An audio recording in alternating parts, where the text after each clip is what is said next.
Singers like Frank Sinatra, Rosemary Clooney, and Nat King Cole kept the music alive with new arrangements and fresh interpretations. Join me, Michael Feinstein, for Putting on the Tail Fins, episode 1 of Michael Feinstein's American Songbook. Is it trans?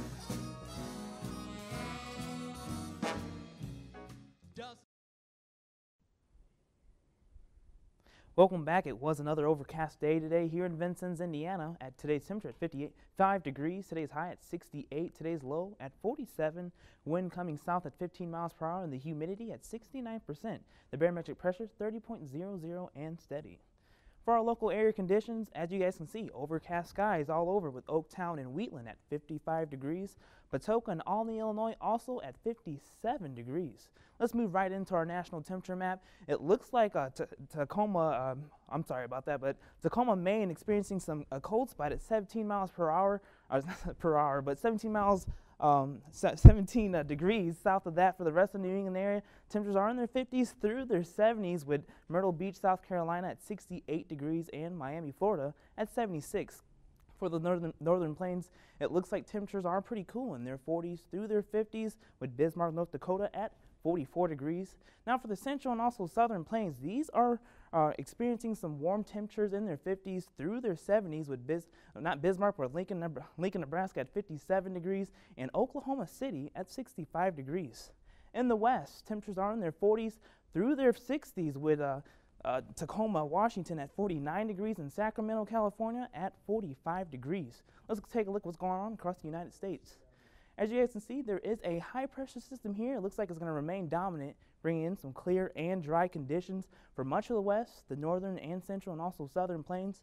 We do have a trough of low pressure here, which is not really causing much precipitation, but in the Great Lake region, we do have this low pressure system here and its associated fronts, which is not really causing much, but we can't say that for tonight because there is a chance of light rain and even a 60% chance later on this week. Let's take a look at that. Tonight, rain likely, cloudy, south winds 10 to 15 miles per hour with a low of 49. Then for tomorrow, mostly cloudy, northwest winds 10 to 15 miles per hour with a high of 59. Then for tomorrow night, mostly cloudy, northwest winds 5 to 10 miles per hour with a low of 32. Then for our extended forecast, as you guys can see, it looks like Thursday and Friday are going to experience some sunny skies with a high of 59 and a low of 37 for Thursday. Friday with a high of 52 and a low of 42. And then Saturday, there is a 50% chance of precipitation, cloudy skies at a high of 49 and a low of 39. So it looks like the rain will be moving back in just in time for Super Bowl weekend, Cameron. Well, we're not even going to worry about that rain because the roof at Lucas Oil Stadium will be closed. Thanks, Danny. The VU men's and Lady Blazers outmuscled the competition to pick up a pair of wins Monday night. Mitch Columbia is here now with more. Hey, Mitch. Cameron, the Blazers cashed in at the charity stripe in what was a very physical game with Cincinnati State. I'll have more when News Center 22 returns.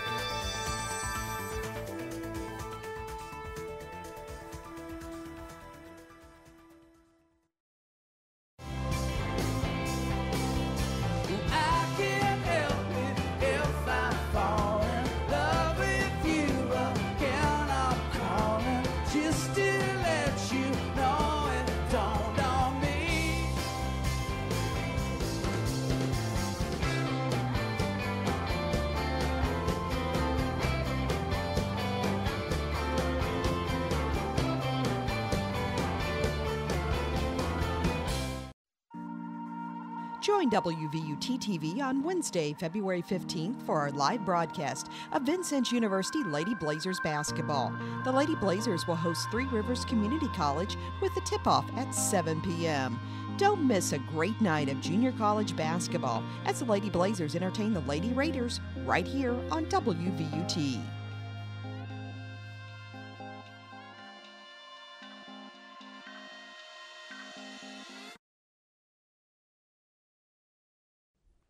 Veek shines in win over surge. And good evening, everyone. For WVUT Sports, I'm Mitch Columbia. Kendall Veek knocked down 5 3-pointers in helping lead the 6th-ranked VU Trailblazers to an 87-60 win over Cincinnati State last night in the PE Complex. The former Vincennes Reveille standout finished with a game-high 16 points as VU improves to 21-2 on the season.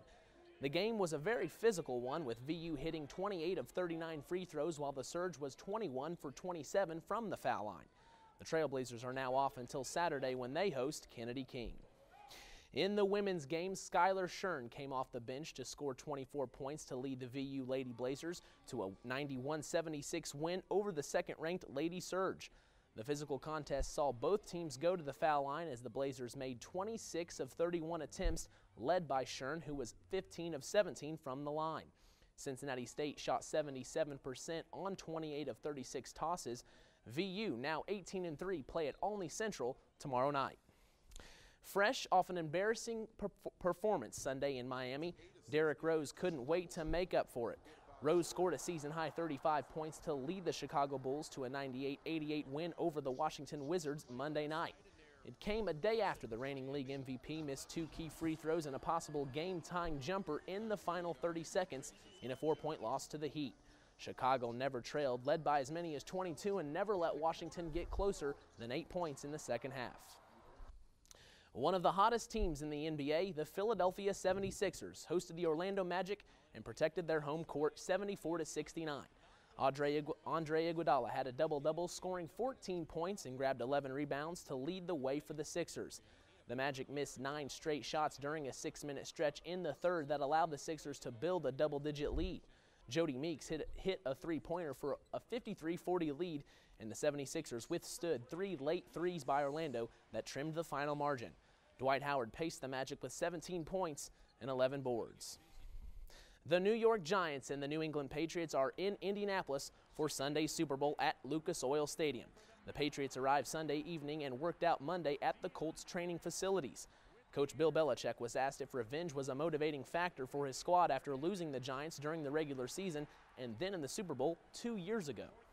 But I see this game as this game, and again, there aren't really all that many people that played in the last game 4 years ago. So, you know, this team's this team, and I think that our team is different than what it was in midseason, different than what it was in December. I think the Giants are a different team than when we played them in November. I think they're a different team than they were in early December. So. Patriots tight end Rob Gronkowski sat out Monday's practice with a high ankle sprain suffered in the AFC Championship game. The Giants will begin working out Wednesday at the University of Indianapolis. Indianapolis Colts coach Chuck Pagano had hoped to tap into the Steelers' coaching tree to fill his coordinator spots. He was successful in luring Bruce Arians to run his offense, but Keith Butler, his choice to run the defense, reportedly won't be coming. The Pittsburgh Post-Gazette reports that Butler canceled his scheduled interview with the Colts after meeting with Steelers president Art Rooney II and coach Mike Tomlin. NFL.com reported that Butler agreed to a new contract but didn't specify the terms. In some baseball notes, the Chicago Cubs have signed left-handed reliever Trevor Miller to a minor league contract. The 39-year-old Miller had a 3.8 ERA but a 1.74 whip in 48 appearances for the Cardinals, Blue Jays, and Red Sox last year. But he has held left-handed hitters to a .225 career batting average over 13 big league seasons. The Cubs would be his 9th major league team. The Texas Rangers and manager Ron Washington agreed to a 2-year extension Monday. Washington was heading into the final season of his deal, which was signed just after the Rangers went to their first of their back-to-back World Series trips in 2010. Under Washington's on-field leadership, the Rangers not only advanced to their first World Series in franchise history, but won their first playoff series, beating the Tampa Bay Rays in the American League Divisional Series in 2010. Finally, it's our time for our play of the day, and it seems every night just gets better. It occurred during last night's NBA game between the Oklahoma City Thunder and the LA Clippers at the Staples Center, and here we go. The Clippers' Blake Griffin sets the pick, rolls, and I'll let the video finish this one. Take another look as Griffin absolutely abuses the Thunder's Kendrick Perkins with a huge slam and earns our play of the day. Cameron, no doubt that dunk will earn some votes for sports highlights of the year. LeBron last night was a pretty good one, though, too. All right, thanks, Mitch. News Center 22 continues right after this.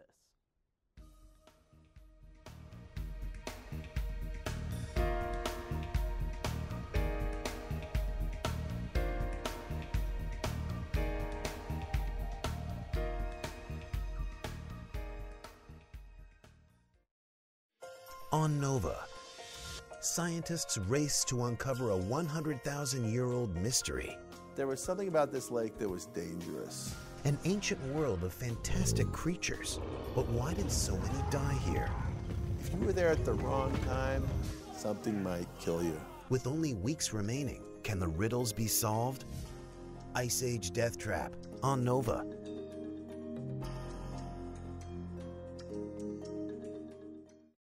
The PBS Arts Fall Festival, a gift to viewers, with programs that cannot be found anywhere else. From ballet to banjo, opera to rock. You'll find the best of our nation's arts only on PBS. Give to your PBS station so that all Americans can have a front row seat to the best of the arts, now and for generations to come.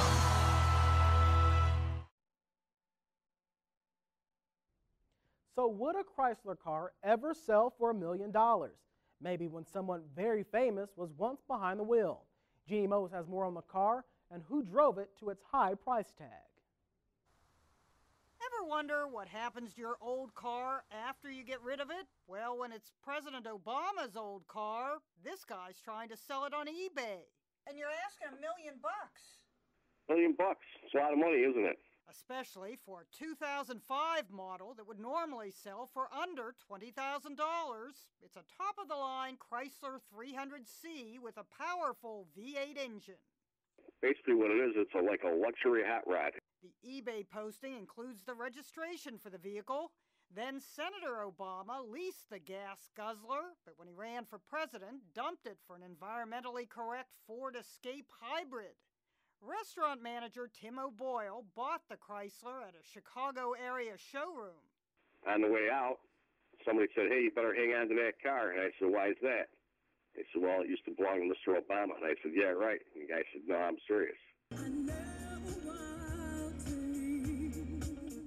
For Tim, this is what really brought home the Obama connection, fiddling with the radio.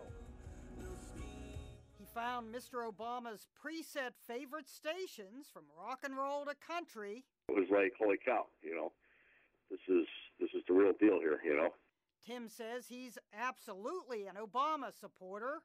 The president has said how much he misses driving. At a factory visit, he got applause for steering a few yards straight ahead. His old Chrysler has fewer than 21,000 miles on it. You know the asking price is high when you have to write, "Please understand that the $1 million starting price is not a joke." The eBay ad mentions that Iranian President Mahmoud Ahmadinejad got $2.5 million for charity when his 1977 Peugeot was auctioned off. And it notes that Hitler's convertible Mercedes went for $8 million.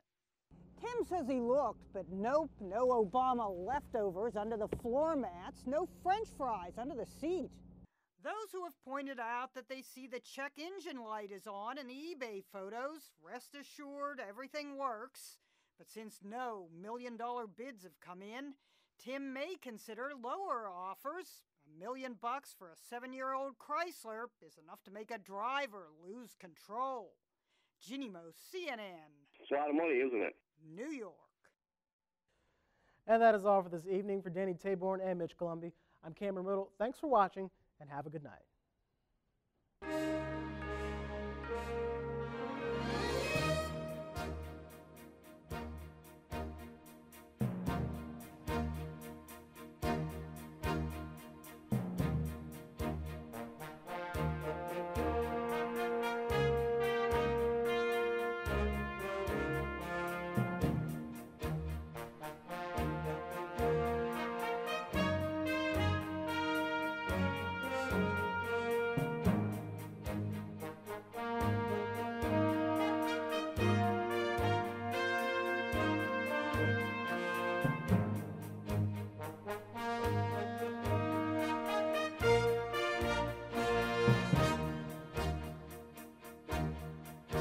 You're watching WVUT Vincennes.